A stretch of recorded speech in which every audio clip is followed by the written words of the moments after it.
Okay, so a question that you might have from the last segment of video is this. How can I have emotional intensity in a poem and still be using a sort of highly organized syntax? How can the psyche be organized and also emotionally expressive at the same time? And so I've got this poem by the Russian poet Anna Akhmatova, called 21st Night, Monday, Silhouette of the Capitol in Darkness. And I'll read the poem since you haven't seen it before, and we'll go through it. It's obviously quite short. It's about 13 lines. 21st Night, Monday, Silhouette of the Capitol in Darkness. Some good-for-nothing, who knows why, made up the tale that love exists on earth. People believe it, maybe from laziness or boredom, and live accordingly. They wait eagerly for meetings, fear parting, and when they sing about love. But the secret reveals itself to some, and on them the silence settles down. I found this out by accident, and now it seems I'm sick all the time. So that's the poem. It's a very intense poem about obviously being heartbroken and having discovered the secret that love does not exist on earth. So let's look at how the syntax, at how the grammar of the poem happens as the poem unfolds. In the first two lines, you see, it uses sentence fragments in order to sort of create a landscape. So this is, Moscow in the winter perhaps. 21st night, Monday, silhouette of the Capitol in darkness. 3 sentence fragments. But they aren't confusing, and they basically create a kind of backdrop or a physical frame for the poem. So that's good technique. But they are in sentence fragments. But the next sentence that we get to is a hypotactic, in other words, a complex sentence which has a subordination inside of it. And here's how it works.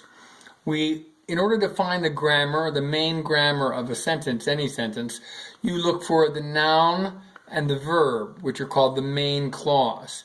In this case, the noun is some good-for-nothing. Good-for-nothing is a compound noun, and that's the noun that is the subject noun of the sentence. So when we find the subject noun of the sentence, the next thing we look for is the verb. But in this case, we do not get the verb directly following the noun as we would in a very simple sentence, noun, verb, object. In fact, that verb is delayed. We get the noun, some good-for-nothing, and then we have this interruptive clause, who knows why, which you see is the voice of the speaker interrupting herself. Like, why did this good-for-nothing, make up the tale, some good-for-nothing made up the tale that love exists on earth. So we have an amazingly interesting, powerful, sort of forcefully expressed sentiment and idea here at the beginning of the poem. And it's using an interruptive syntax, okay? So it's using a complex syntax in which who knows why is a subordinate clause, modifying, it's actually adverbial. It modifies the word made up, as in invent or imagined or told. So who knows why is an adverbial subordinate clause which interrupts it. So what does that make us do cognitively? When we read the beginning of the sentence, we have to suspend certain elements of the sentence, and because we're waiting for the verb to come. So we've got some pretty complex information, both in the compound noun and then this interruptive. Who knows why this good-for-nothing, and then we get made up the tale that love exists on earth. When the writer uses a complex syntax, she is entrusting us with the ability to think complexly. This is a complex sentence. That's actually a grammatical term. Any sentence that has a subordinate clause is a complex sentence versus a simple sentence. And so the writer is asking us to suspend certain information, hold it, suspend it in our mind, and then wait for the completion of the grammar and the meaning of the sentence as a whole. When the writer does something like this, basically they are appealing to our rational abilities and our sort of sophistication as a user of English grammar, as well as being a cognitive thinker. This is, in a certain sense, a more civilized form than the use of fragments to implode or explode emotional intensity in a poem. Let's go to the next stanza. People believe it. They believe that story that love exists on earth. Now again, we have an interruptive subordinate clause. I put it in parentheses. Why do they believe it? You know, who knows why? People believe it. Who knows why they believe it? Maybe because they're lazy or they're bored. People believe it maybe from laziness or boredom. People believe noun, verb, and compound verb live accordingly. New sentence. They wait eagerly for meetings. They fear parting. And now we have an interruptive subordinate modifying clause. When they sing about love. So once again, we have a complex sentence, and we have a sentence that's got two interruptive subordinate clauses in it.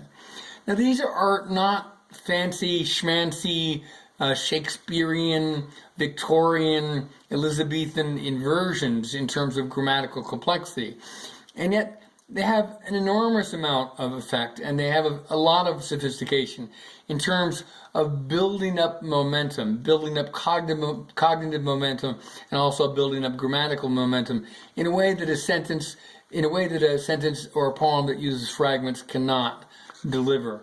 So these interruptives are a sign of sophisticated thinking, which calls upon the reader himself or herself to do sophisticated thinking and to enjoy the pleasures of thinking that these people who believe the story, that love exists on earth, maybe they're lazy, maybe they're bored, they wait for meetings, they live with a belief in love, and when they sing about love. Now here comes the turn in the poem. But the secret reveals itself to some. Okay, that's a simple sentence. The secret is the subject noun. The verb is the verb right directly following the noun, and here's the object itself to some. And on them, the silence. Here's a noun. Here's the verb settles down. I found this out by accident. Again, noun verb, and now it seems interruptive. I'm sick all the time. So in this last stanza, we have four noun verbs, and the rhythm of the poem has changed, but we still have some subordinating clauses. So this poem has an enormous amount of momentum, an enormous amount of emotional force, and enormous amount of a sort of revelation and expectation of the reader, but it's perfectly clear. And because it uses hypotactic syntax and a hierarchical structure in its grammar, it is, I think, kind of an extraordinarily good poem, and it has the power of precise relations in a way that a poem that is made of fragments can never have the power of precise relations.